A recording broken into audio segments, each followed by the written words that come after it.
কোনো অনুভূতি নেই। যাওয়ার সময় আমি ট্রেনে মোটামুটি আকারের ভয় পাইছি, কারণ লাইফে প্রথম ট্রেনে উঠছি তো।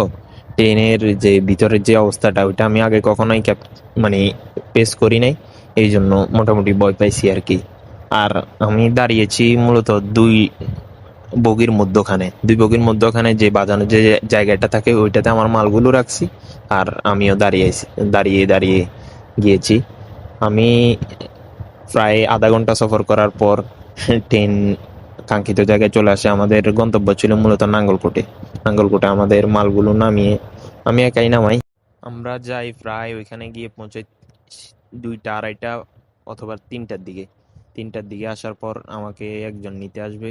সে এসেও গেছে, সে আমার সাথেই পড়ছে এখন।